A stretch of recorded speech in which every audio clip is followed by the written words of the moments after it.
Where I grew up, we didn't have 26 different freeways. We had one highway, the 99. I have warm memories of my childhood, and I grew up following the golden rule. Treat others the way you want to be treated. Hola, me dicen Guerra, me dicen Blanca.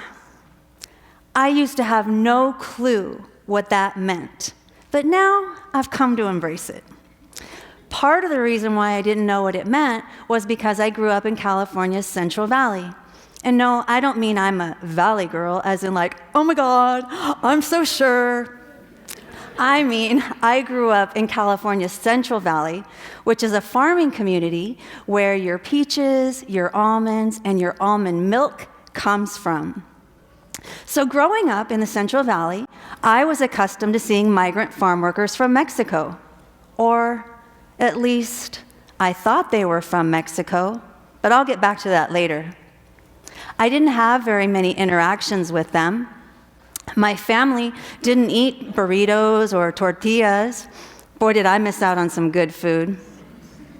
We were a meat and potatoes kind of family.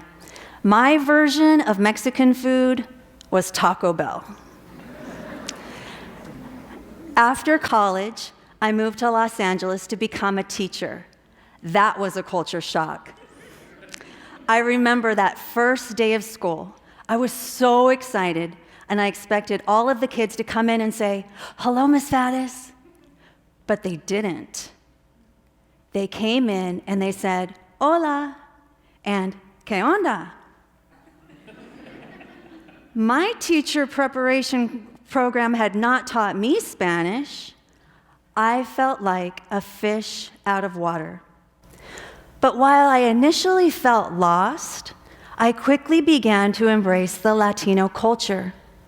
I was fascinated with the Spanish language, and I was honest and sincere about my own culture with my students. And by being genuine, I was able to build strong bonds with them and develop trust.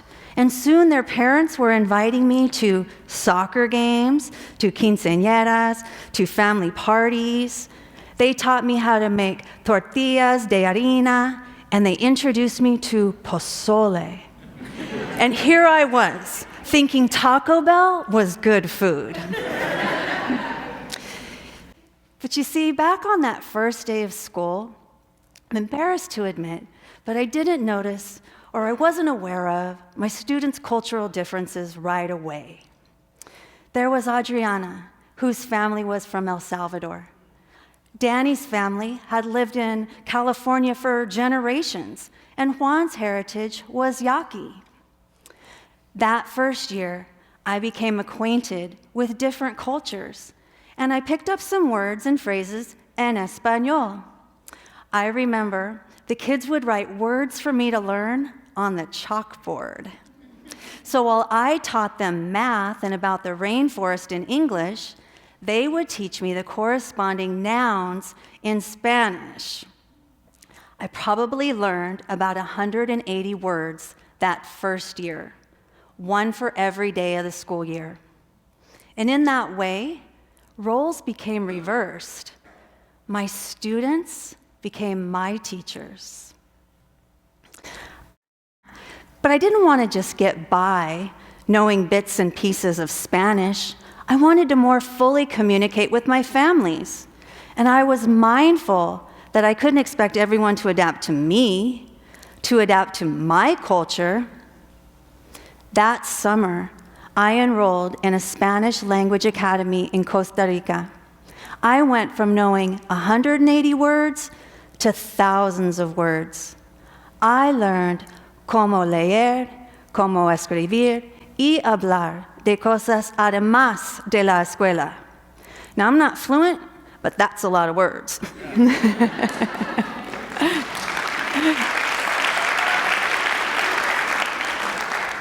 I remember as a young teacher looking around on the playground. The kids were mostly of color. The teachers, overwhelmingly white. And I had an epiphany. I consciously began to think differently, and I understood my lens the way in which I look at the world. I began to think more about fairness and opportunity for all people. I began to think about equity. Fast forward 25 years. I use both languages, and I've had the opportunity to impact over 8,000 students. By that, I mean I know the names of 8,000 kids, but don't expect me to recite them right now. Today, I'm more mindful of equity than I used to be, but it's something I continually have to work on. In fact, in 2014, David Binder Associates and MTV conducted a study with thousands of kids between the ages of 14 to 24. And the study revealed that those students, those kids, thought that you're supposed to be colorblind, that you're not supposed to notice the uniqueness and the differences in other people. I think it's quite the opposite. I value differences of opinion, different points of view. Some people believe equity means inclusion. It's asking a person of color to the conversation.